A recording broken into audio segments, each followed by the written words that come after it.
Olá, senhoras e senhores, aqui é Lucas Limitado e hoje eu vou mostrar como fazer uma aplicação bem simples. Ela vai ser uma pseudocópia do Google Maps, onde o usuário vai conseguir digitar a origem e destino e receber a rota. E a única outra funcionalidade da aplicação vai ser o autocomplete, que a aplicação vai retornar possíveis endereços com base nas no texto que o usuário digitou, né? Nós vamos usar debouncing para não ficar chamando a API a todo momento. E deixa eu botar um lugar mais específico, de Belo Horizonte até Florianópolis, Santa Catarina. E aí pegamos a nossa rota. Isso aqui vai ser o primeiro vídeo de uma série, onde depois eu vou usar os dados públicos disponibilizados pelo governo para, dado uma rota e dado o quanto de vezes que o usuário quer abastecer, eu vou retornar os melhores postos de gasolina que tem historicamente o preço mais baixo. Mas nesse primeiro vídeo vamos só mostrar como fazer essa primeira parte da aplicação, que é esse mapa bem simples. Beleza, o passo número 1 vai ser criar nosso aplicativo Next.js, usando o comando create next app. E eu vou dar o nome dele de custom map. Vou usar todas as recomendações e vou dar um corte para quando o projeto estiver criado.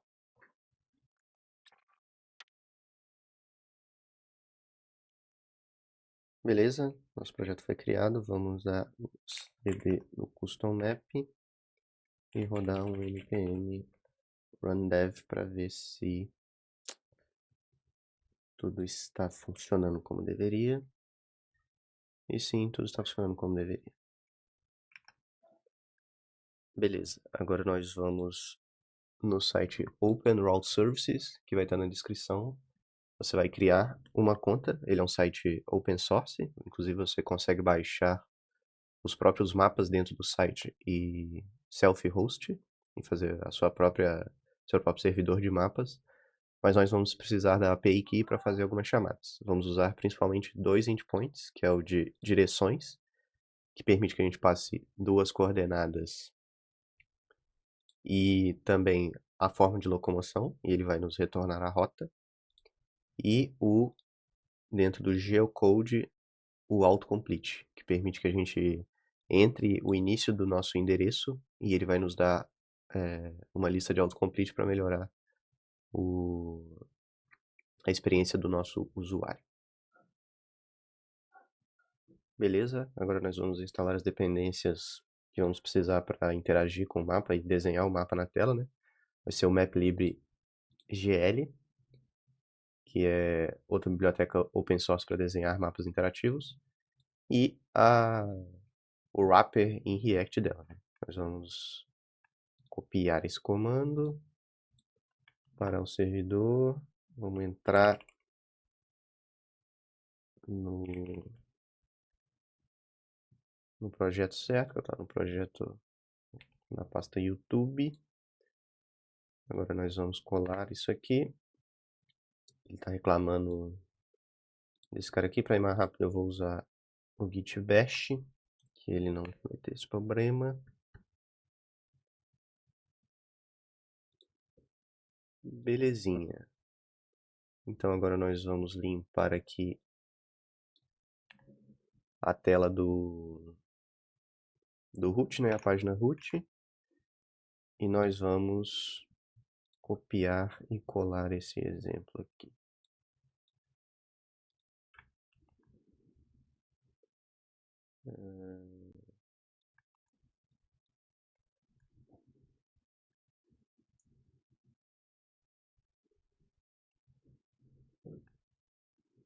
Vamos botar o servidor para rodar aqui e ver o que nós temos de erros. Create context only work in client components. Evidentemente, esse cara tem que ser um client component. E aí, show de bola. Nós criamos um mini Mapa interativo bem toscão aqui.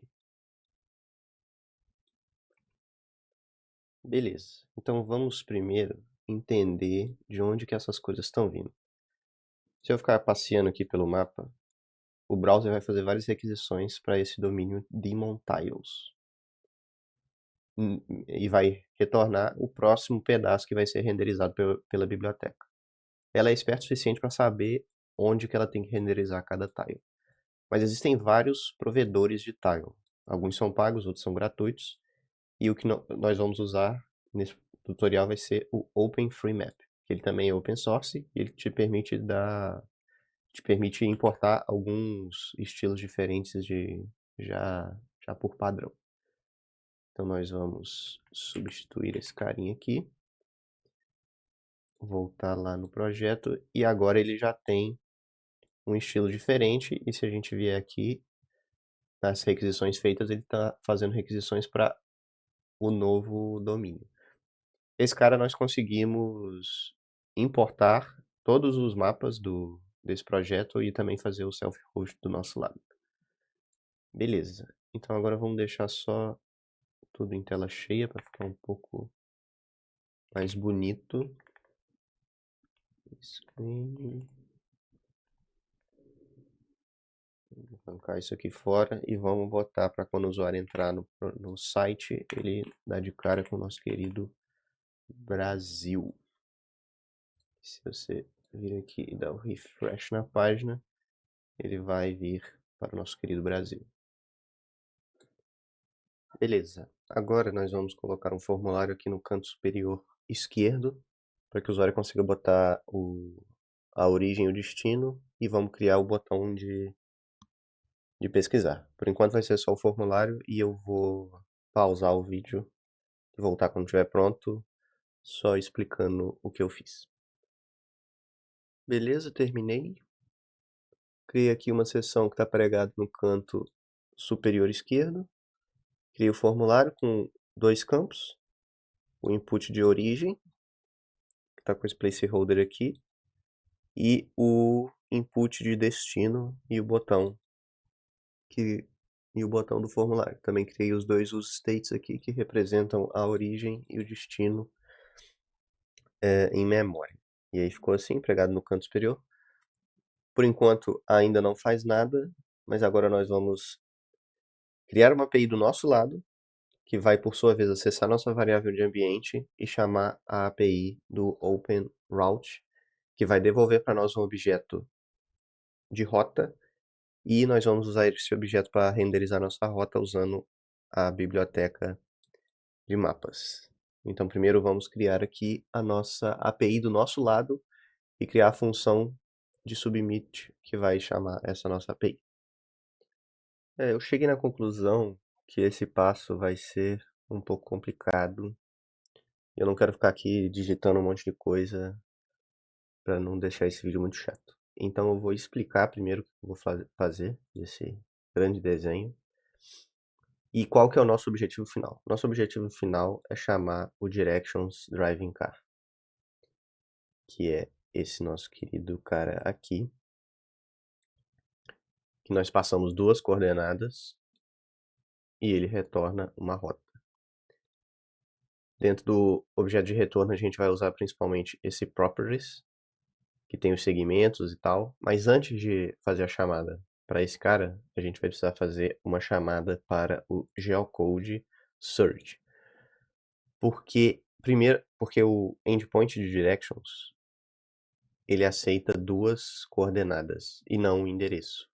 E esse outro endpoint aqui vai permitir que a gente use o endereço para receber as coordenadas. A única coisa que a gente vai passar aqui é o endereço e o size 1, porque senão ele vai retornar vários endereços que correspondem àquela coordenada.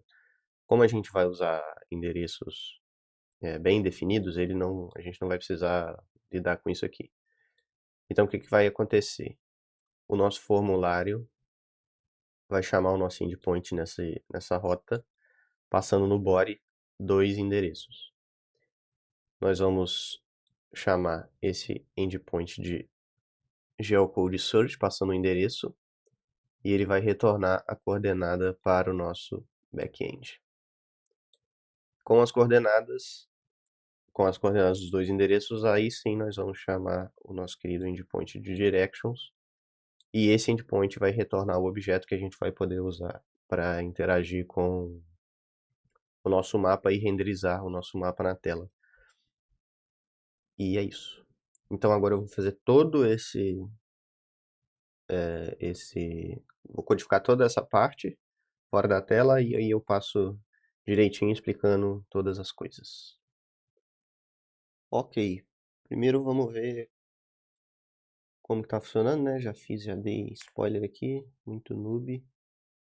Mas vai botar dois endereços, vai clicar em buscar e ele vai retornar a rota, né? E algumas informações sobre essa rota. Então vamos ver aqui como é que nós fizemos isso.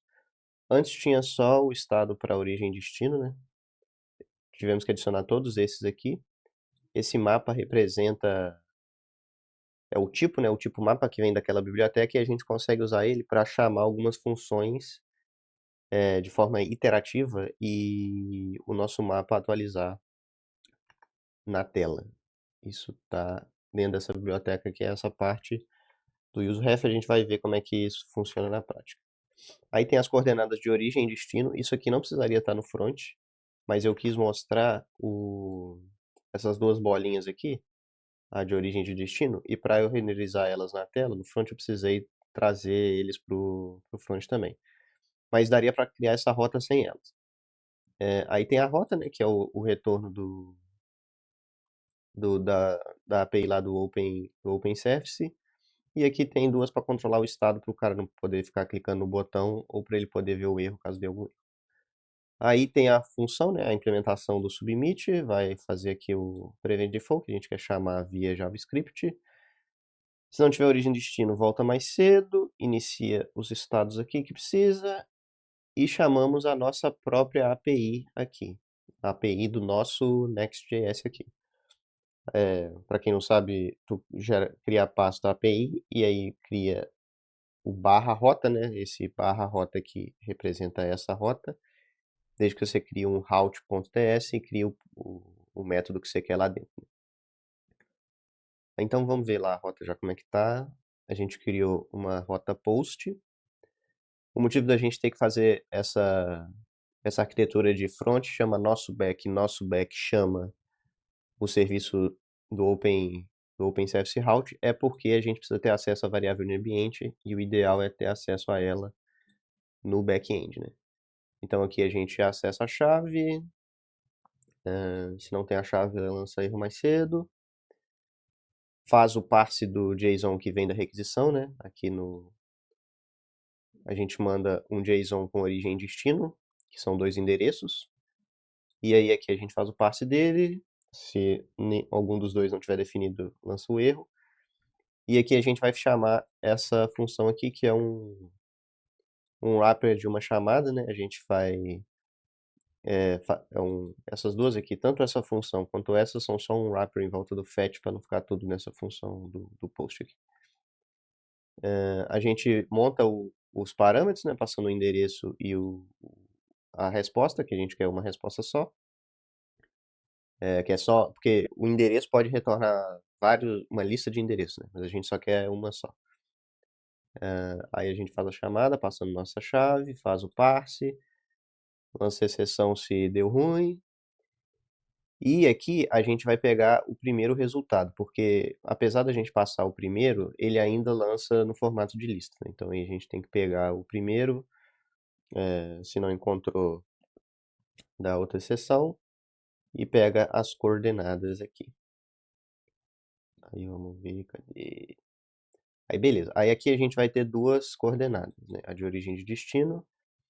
A gente usou esse promincial para fazer as duas ao mesmo tempo, o problema é que se uma der ruim, as duas vão falhar, né? Mas para esse caso de uso aqui, tanto faz, né? Aí com as coordenadas, a gente faz a busca de fato na rota que a gente queria, né? Que é a que retorna a rota em si. A gente passa aqui faz o post, passa a API e passa as coordenadas da origem e do destino. Aí ele vai retornar a nossa rota e aí a gente retorna lá para o front-end as informações das coordenadas e da rota em si. Beleza. A gente vai fazer o passe dessa resposta aqui no front. Qualquer problema, lançamos o erro. E aí aqui a gente chama essa função aqui, que é calcular limites. Ela serve para, dado as coordenadas, a gente saber o retângulo que a gente tem que desenhar na tela, né? É por isso que a gente tem que, porque a gente precisa de saber qual que é o, a gente precisa saber o retângulo para botar o mapa no meio do retângulo. Aí aqui a gente seta as variáveis no front, né? E aí a gente chama aquela instância aquela referência para a gente conseguir chamar essa função aqui. Ela recebe os limites, recebe o padding, que é para ter essa distânciazinha entre a margem da tela e o ponto, né? E a borda do retângulo. E a duration é o tempo que vai demorar para o tempo que ele demora para fazer esse zoom aqui, ó. Esse zoom aqui. Esse deslocamento do mapa, né? Aí a gente faz o deslocamento do mapa e é o mapa pronto nesse caso, né? E aí a gente pega qualquer exceção. Para desenhar um mapa, a gente checa se tem a rota. Caso tenha, a gente tem que usar esses dois componentes. O source tem a origem dos dados no formato GeoJSON. E o layer define como que a gente vai desenhar essa rota, né? O tipo de linha, as cores e tal. E como eu também quis desenhar as duas bolinhas ali, essa bolinha e essa bolinha, eu botei esse outro source aqui. O source funciona do mesmo jeito, né? Tem a origem e aí os dois layers aqui representam as duas bolinhas e a única coisa que mudou aqui é que a gente está passando o submit aqui, né? E aí tá, isso aqui já estava fazendo. E aí tá tratando os erros aqui, se o cara tá carregando, desabilita o botão e tudo mais. Beleza. E agora para finalizar esse vídeo, nós vamos permitir que o usuário comece a digitar o endereço que ele deseja e via API nós vamos retornar a lista possível de endereços para ele poder só clicar, né? Porque atualmente o usuário tem que definir exatamente o endereço dele, senão vai dar erro. E também, dependendo do que ele escreve, o primeiro resultado que a API retornar pode não ser o resultado que ele deseja. Então eu vou fazer o mesmo esquema, né? Vou definir a funcionalidade e vou trazer aqui ela pronta. Beleza?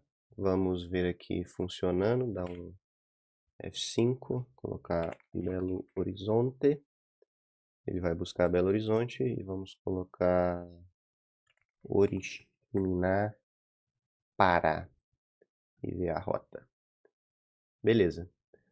O endpoint de rota a gente teve que fazer uma pequena mudança para ele trabalhar bem com esse endpoint de autocomplete. O autocomplete ele já retorna o endereço e as coordenadas do endereço. Originalmente, quando a gente entrava aqui quando a gente fazia a requisição pela rota, a gente buscava primeiro as coordenadas referentes ao endereço e aí a gente buscava a rota. Caso o usuário selecione do autocomplete, a gente já vai ter essas coordenadas. Então a gente criou essa função de resolver coordenadas e a de coordenada, né? Se todos essas três propriedades do objeto tiverem populadas, significa que é uma coordenada que veio do endpoint, aí vamos retornar true. E se retorna true, ele já retorna a coordenada, senão ele busca a coordenada no endpoint normal lá, igual a gente já estava fazendo. Aí vamos ver aqui o componente em si que a gente teve que criar. Antes a gente tinha um input para cada um desses carinhas aqui. Agora a gente criou o mesmo componente que vai ser renderizado duas vezes, que é esse campo autocomplete. Ele recebe as propriedades dele, né? Daqui a pouco a gente vai falar mais sobre isso. E ele tem o próprio estado dele, já que ele vai lidar e vai ter que gerenciar o fluxo da requisição. Ele tem aqui a lista de sugestões, né, que é o objeto coordenada, que tem o endereço e as coordenadas, se está carregando, os erros e está focado. Beleza. Aí a parte principal desse componente é esse useEffect aqui, então vamos deixar ele para o final. Fora isso, ele só retorna o encapsulamento do input, passando as propriedades dos props aqui, né? E a gente mostra as sugestões. Beleza. Então vamos para o useEffect. Ele vai recarregar, remontar o componente toda vez que o valor for mudado, né? O valor é o que o cara está digitando no input. Se for menor do que 3, a gente nem vai se dar o trabalho de ir lá na API buscar. Ele tem que escrever mais do que 3 caracteres para ele buscar, né? Só 2 caracteres ele só não faz nada. E aí a gente criou esse controller, que é uma API nativa do browser, que eu já vou explicar como é que ela vai funcionar aqui. Aí, esse sistema, ele tem um possível problema. Se o cara ele ficar digitando que nem um maníaco, toda vez que ele digitasse, ia lançar uma nova requisição para o back-end, o que não é o ideal. Então a gente criou esse Windows Set Timeout aqui. Isso significa que a gente vai estar meio que agendando a funcionalidade dentro desse bloco a cada 350 milissegundos. Então, se ele conseguir escrever... Então, a cada vez que o usuário digita, a gente espera 350 milissegundos antes de rodar esse código. Beleza. Esse código, ele seta os estados, né? Ele faz a requisição para a nossa API, aqui no código, passando esse sinal do nosso controle.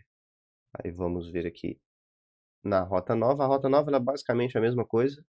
Ela é um GET, pega a API key do cara. Se não tem API key, faz um early return. Montamos a URL. Botamos aqui o número de... Passamos o nosso texto, né? O que o cara digitou e o máximo de opções que a gente deseja. Fazemos a requisição, fazemos o parsing da resposta, tratamos os erros. Tudo mamão com açúcar aqui. Beleza. Pegamos a requisição, fazemos o parsing. Dando erro, a gente joga o erro fora. E aqui nós cancelamos, nós pegamos qualquer exceção. Aí, o interessante dessa parte é esse return aqui. O return, dentro do useEffect, ele roda antes do componente ser remontado. Então, antes do componente ser renderizado novamente, que seria quando o usuário digitou, ele vai limpar o timeout, ou seja, ele vai fazer um novo agendamento daqui a 350 milissegundos, e ele vai abortar o controle. Esse controle vai fazer o seguinte, vamos supor que o usuário ele escreveu belo, e aí está fazendo uma requisição. Se essa requisição ainda não foi completa e ele continua digitando, em vez dele esperar o final dessa requisição, ele vai mandar um sinal abortando essa requisição e começando uma nova requisição. Assim a gente não tem que esperar toda a requisição ser completa, a gente já consegue abortar ela se a gente vê que o usuário escreveu mais coisas, né? Então vamos só recapitular aqui para ficar bem claro. A gente usa o abort controller para passar o sinal dentro do nosso fetch, que faz a requisição, para a gente conseguir fazer o cancelamento dessa requisição caso o valor mude e esse componente seja renderizado de novo. Então, se essa requisição não for completada, ela vai ser abortada. E a gente está usando esse Windows Set Timeout para quando o usuário digitar várias coisas, a gente não fazer várias requisições de uma vez. A gente espera, sei lá, quase meio segundo antes de começar a tentar fazer toda essa requisição aqui. Beleza? O nome disso aqui é debouncing. Nome chique disso aqui. E aí, fora isso, no nosso componente original, a gente só basicamente... O que a gente fez aqui mesmo? A gente trocou os inputs por aquele componente que a gente vai reusar, né? Tinha 2 inputs aqui, agora a gente tem 2 desse componente. E aí aqui acabamos todas as funcionalidades mostradas no início do vídeo. Então é isso. Um abraço, dê o like aí no vídeo e até a próxima.